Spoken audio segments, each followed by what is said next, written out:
Welcome, friends, to the 41st edition of A Glastonbury Romance. Let's go.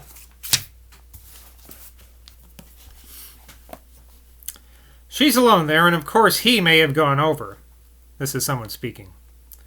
He may be over there now as I clink this glass, but I don't think so. A better has instincts in these things, don't you agree, Barter?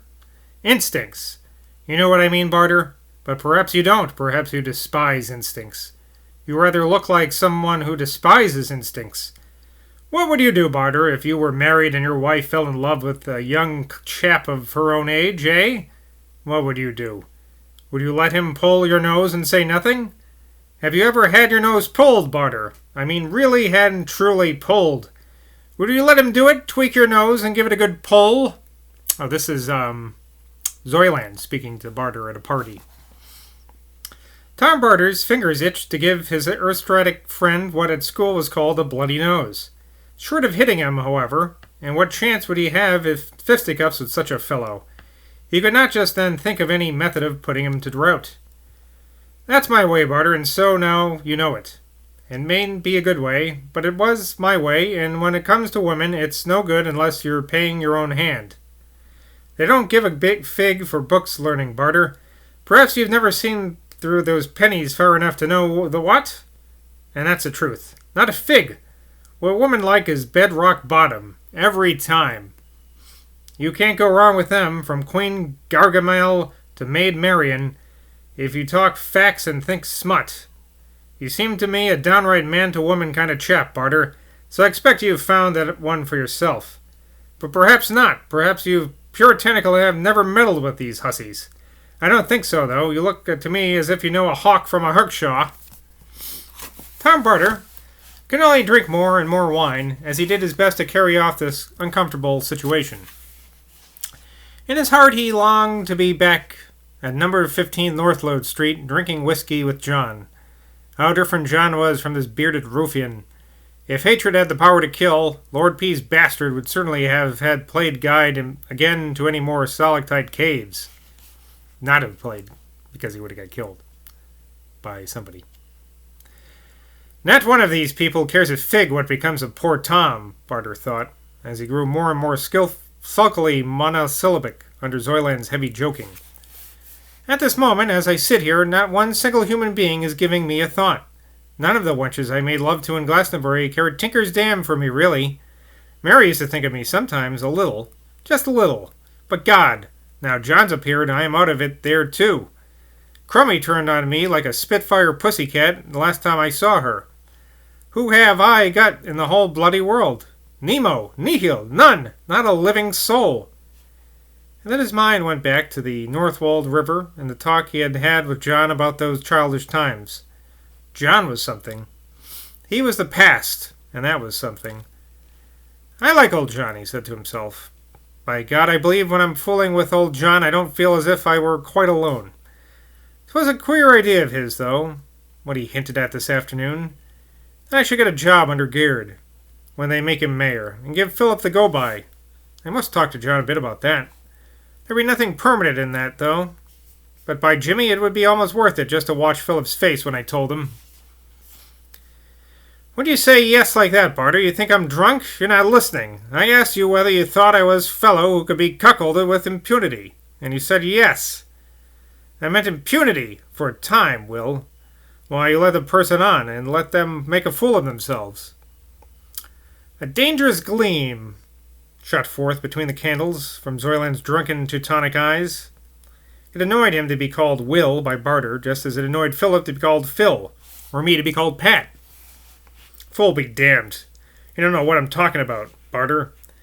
When I'm giving up my girl to her lover, I'm not revenging myself on anyone. I'm acting altogether outside the wretched herd of common human animals. I'm acting like a god, little man.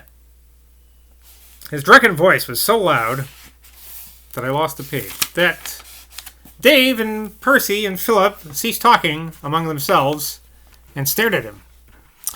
Philip got up and came towards him, followed after an interval by the husband and wife. Don't you start bullying our friend Tom, Zoyland, said Philip coldly, fixing a Norseman's eye upon the gigantic toper. Oh, you shut up, growled the other. For very little I'd chuck both of you into the bally road.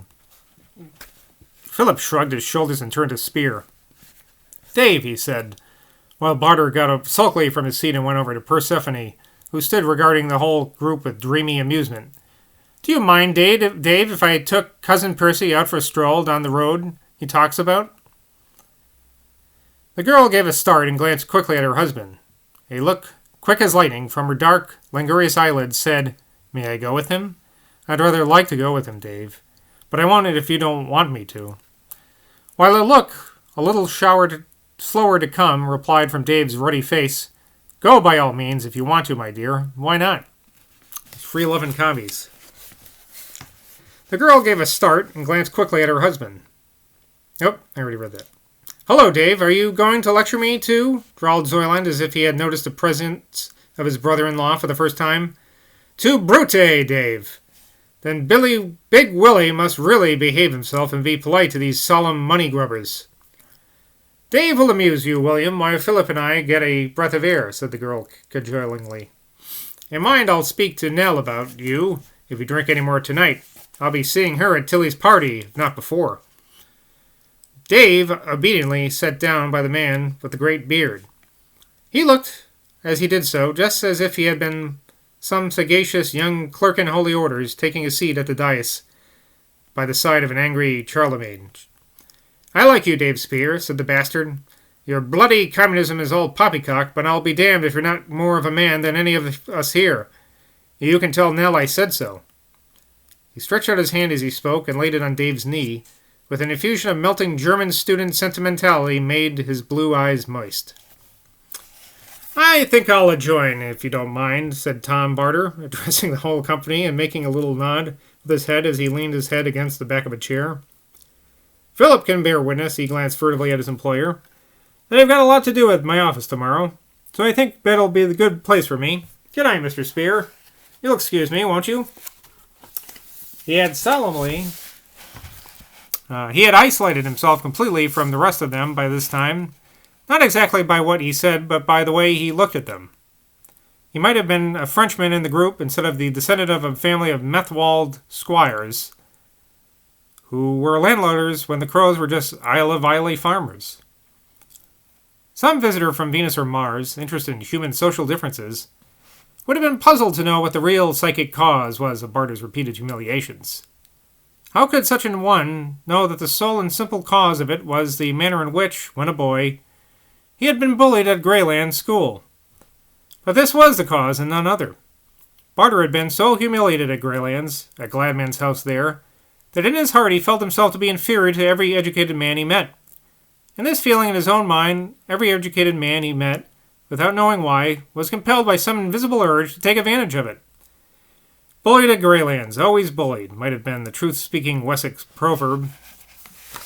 It was only at rare moments, when he lost his temper, that he dared to look Philip straight in the face. And yet, curiously enough, Philip came much nearer being afraid of Barter than of anyone else in Glastonbury. It was that Greylands bullying, those memories of that what went on at Gladman's house, that made a neurotic catchpole of the sturdy descendant of Norfolk fox hunters. Philip ran immediately upstairs to his small bedroom. Here he snatched a rough overcoat from a nail and an old sporting cap of the same faded cloth. This latter he instinctively, as if bound for some dark adventure, pulled low down over his narrow forehead. The ugly-looking glass by the window made him think of dead flies. His angry contempt for Barter, going to bed like that because he'd been insulted by a hulking zany, made him think of heads without name, no more remembered. And with this on the mute lips of his mind, he turned the gas jet low and hurried down again. Here in the porch of the little inn, he found Persephone, wrapped, she too, in a long cloth coat, and wearing over her fuzzy dusky hair a boyish cap. They went out together in silence. In silence, he led her up the road, round a turn, to the right, till they came to a closed gate in the hedge. This he opened for her, lifting it bodily off its latch and replacing it by the same main force when she had stepped through. He now led her, still in a sort of guilty silence, up a narrow winding hill path, and on each side of which grew large, indistinct trees, the roots in the sloping bank. At this point, Philip produced an electric flashlight from his overcoat pocket and held it so as to illuminate their way. I thought they called flashlights torches in England. No. Persephone became aware now of the sound of water, down somewhere in the darkness to the right, and it was not long before he made her stop and look between the tree trunks upon whose rough surface he threw the light of his flashlight. They went on again, the path they followed glowing steadily narrower and steeper. They walked closely side by side, and presently Philip, without a word, possessed himself of her hand. At last she saw before her the upward rise of precipitous rock, covered with moss and last year's ferns, and right before them, at the base of the rock, a little square doorway. Philip took from his waistcoat pocket a large key, like the key to a drive gate, and using his flashlight, turned it in the lock and pushed the door open. When open, they were both inside. When once they were both inside, he locked the gate again, put the key in his pocket, and drew a deep breath.